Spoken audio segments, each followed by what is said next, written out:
When we think about being able to control things, it is usually down to either manipulation or manifestation. To be able to manipulate something literally means to be able to control that thing. But most times when the word is used, it's used to control something unfairly or dishonestly. You're exploiting a weakness to get what you want. And since everybody has a weakness, literally anybody can be exploited or manipulated.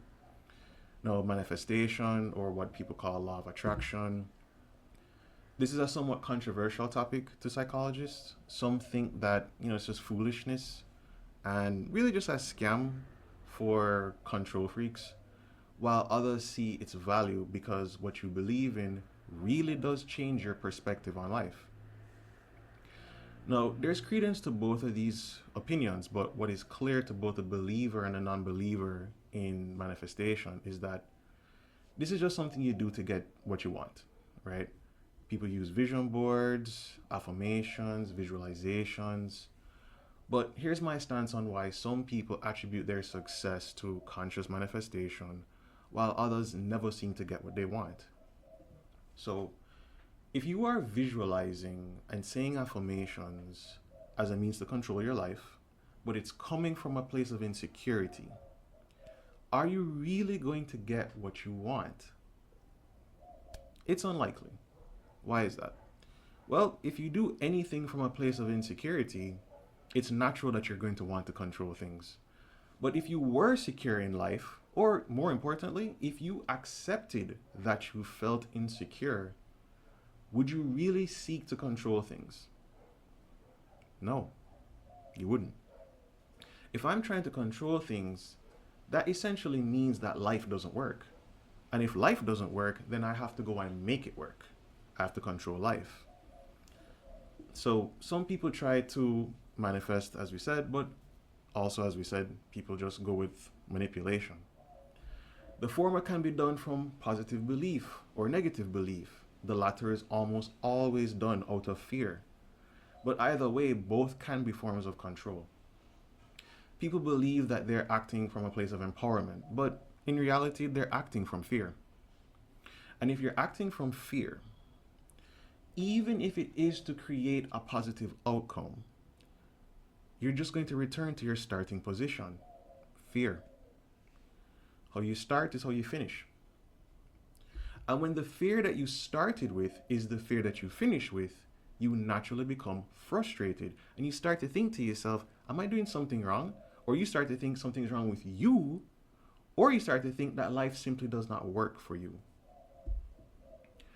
And if you do this enough times and get even more frustrated, you might come to the realization that either with manifestation or manipulation, you were never that good at controlling things.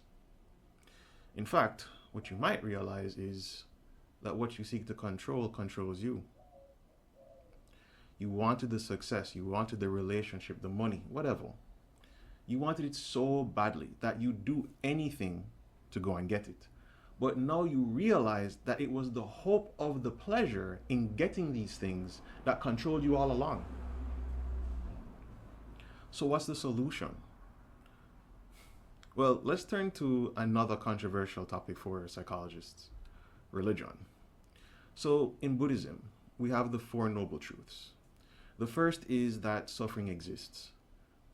Yeah, okay, well, no argument there. Cool.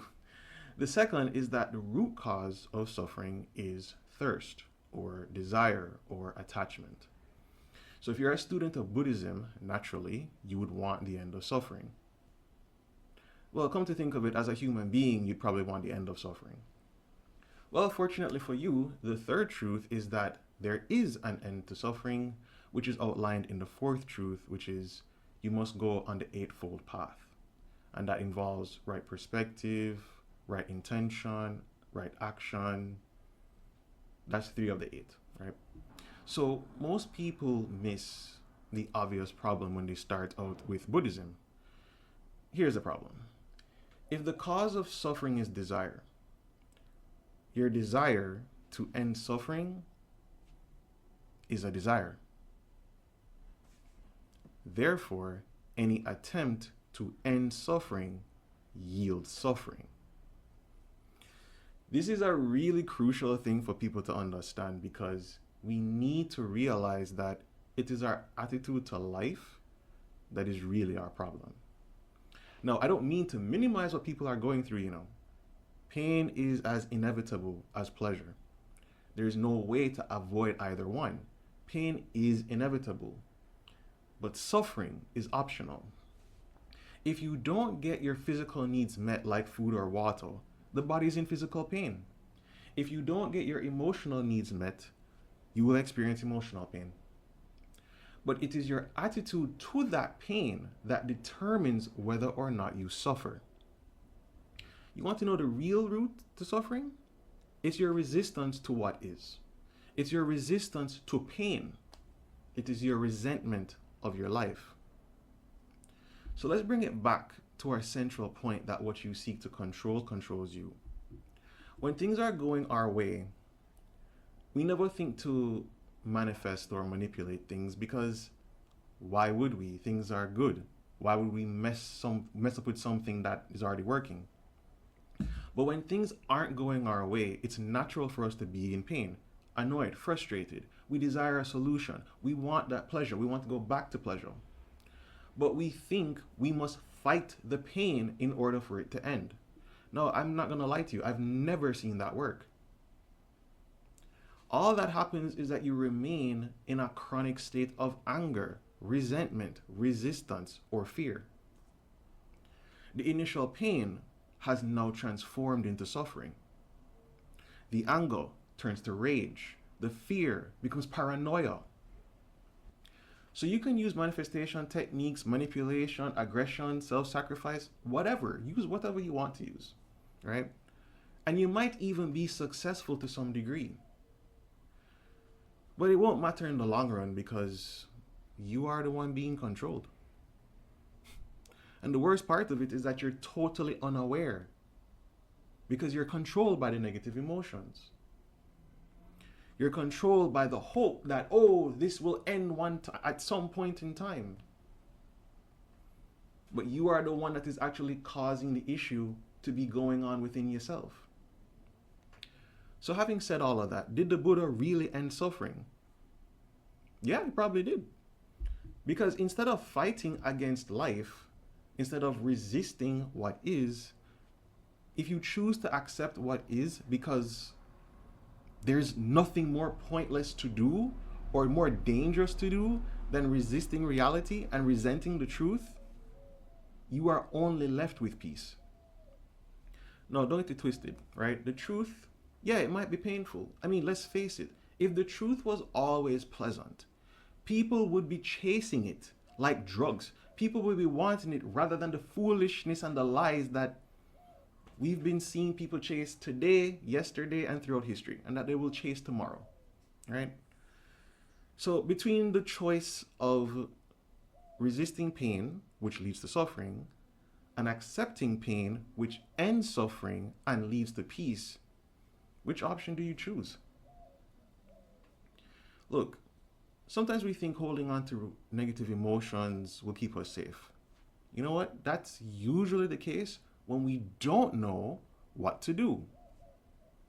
But again, the thing that you fear, the thing that you hate, clearly is still in control.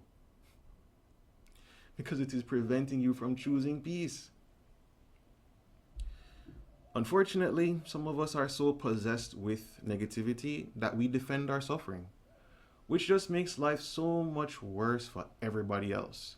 It could be the guy waiting in line for food who yells at the staff, or the woman abusing her kids, or the guy waging wars. The rest of us have to put up with the pain they create. But again, we have a choice. Do you want to be emotionally controlled by these people? We've already been physically controlled to some degree, and at times and in certain contexts, because you're yelling at the person making the food. It's slowing them down. It's not speeding them up. And even if it speeds them up, how you know the food cooked properly? You don't even know.